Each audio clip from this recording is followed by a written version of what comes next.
The human race is definitely in need of another planet as a home. If not now, but definitely in the coming future. The climate conditions would probably change and may destroy the planet's habitability.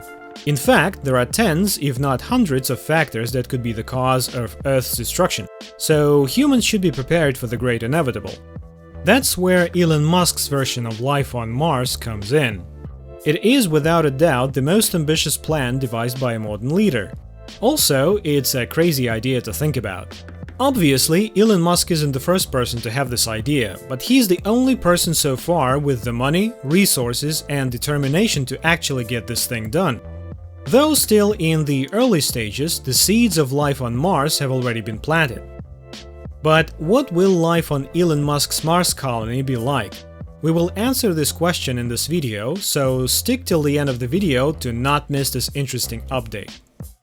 Since anything like this has never been done before, no one knows what life on Mars would be like for sure, but there are some really cool ideas floating around. So let's talk about it without any further delay.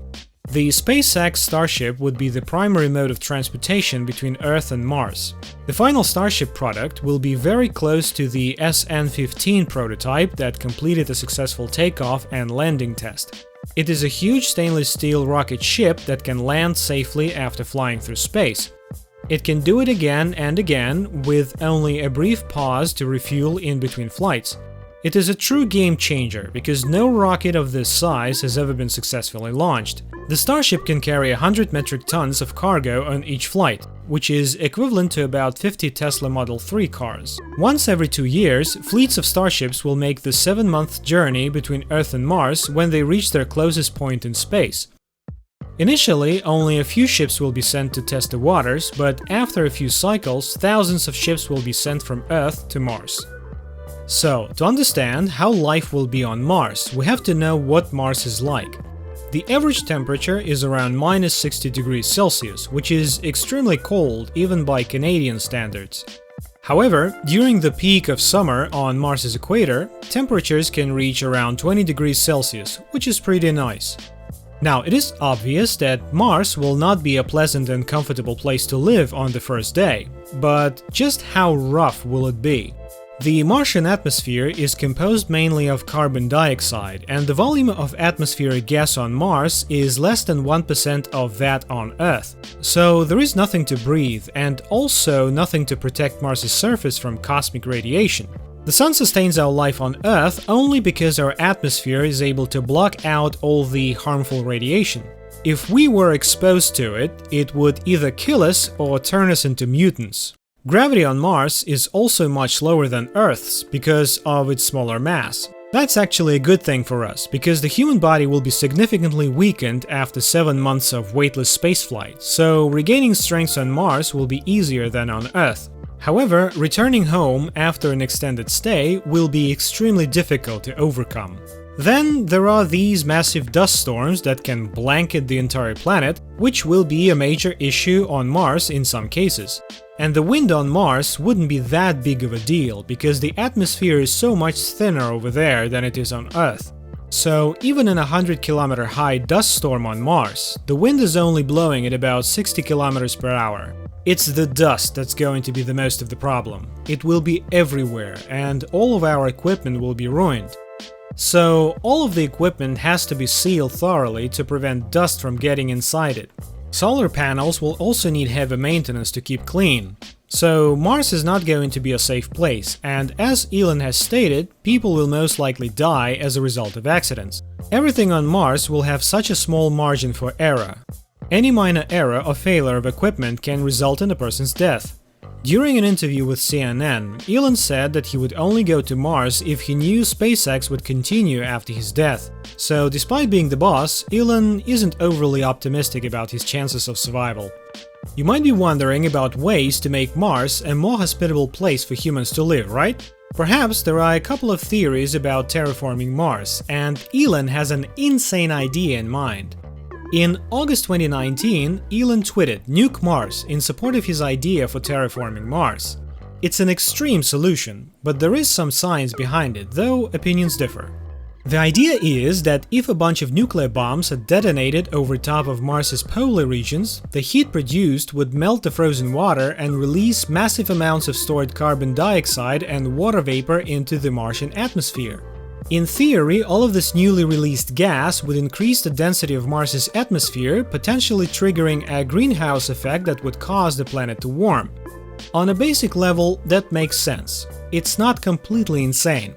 But it's unclear whether Elon is serious about this idea. A proper study published in the journal Nature Astronomy in 2018 concluded that there simply isn't enough carbon dioxide stored on Mars, at least not that we know of, to cause any significant warming of the planet if it were released. Other scientists have stated that even if there was enough gas for this idea to work, the entire thing could backfire and result in a nuclear winter event. If the explosion kicked up enough Martian dust, it could cover the entire planet and keep the sun out for years. So, for the foreseeable future, we'll have to manage with Mars being an inhospitable wasteland. And if that's the case, how do we actually live there? As far as anyone can tell, we either live in domes or underground. We could create miniature atmospheres within each dome village, allowing us to simply do our thing without the need for spacesuits. Obviously, it wouldn't be a single continuous dome. There'd be no way to transport that to Mars, it would have to be modular. In a Starship, you could simply stack round sections of dome together like Pringles cans. When it arrives on Mars, simply pop the top and begin constructing domes. AI Space Factory is a company that has developed an automated process for 3D printing an egg-shaped building from materials harvested on Mars. The idea is to combine basalt with bioplastic to create a long-lasting building material. The basalt fibers would be extracted from Martian rock, while the polylactic acid binding material that would make both workable and solid would be extracted from plants that could be grown on Mars in greenhouses. The end result would be a super strong, stable, and insulating shell created by a 3D printing robot. Martian conditions necessitate a structure that is designed to withstand internal atmospheric pressure and thermal stresses. And AI Space Factory believes that an egg shape would be ideal for meeting these requirements. Everything would be built vertically, with no hallways and only multiple levels. Since wind and gravity are no issues on Mars, there is no problem to build upwards. This is unquestionably a more practical idea than attempting to construct a massive dome out of materials shipped from Earth like potato chips. We all know how much Elon Musk loves tunnels, so if he gets his way, we'll almost certainly see some subterranean activity on Mars. This could be a great way to move people and supplies around the colony, especially if we go with the Egg City idea. People and goods could be transported underground, keeping them safe from dust storms, and a network of automated robot vehicles could be constantly moving beneath the surface. People living underground permanently may sound appealing in theory, but from a mental health standpoint, it's unlikely to be sustainable, because spending years underground on another planet is enough to drive a person insane. Also, powering a Martian colony will be a difficult task. Solar power is the best idea we've had so far, but it comes with its own set of problems. The amount of energy available from the Sun on Mars is roughly 40% less than it is on Earth. So that's a major issue to begin with, and even in the best case scenario, we'd have a massive number of solar panels to power any sized colony on Mars. Then there's the dust, which adds another layer of complexity. If the colony is caught in a dust storm, the sun's energy is further diminished.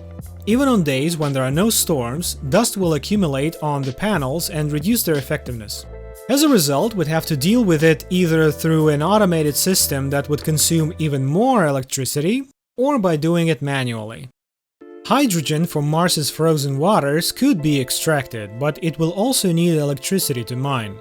So, while it may be a long-term energy solution, it won't help us in the early stages of life on Mars. So much of our technology is currently shifting to a lower power consumption model. It's possible we'll figure out a way to run a Mars colony on minimal solar power by the next decade. So that's basically what life on Elon Musk's Mars colony will be like. Even though life on Mars will be difficult, we must remain hopeful for the future. There may be several opportunities for Earth and Mars to come even closer together in the coming decades. Though it will be heartbreaking to leave behind one's home on Earth, the human race's survival is very crucial. So, would you consider leaving Earth for Mars? Let us know in the comments section, and I will reply to every single comment personally.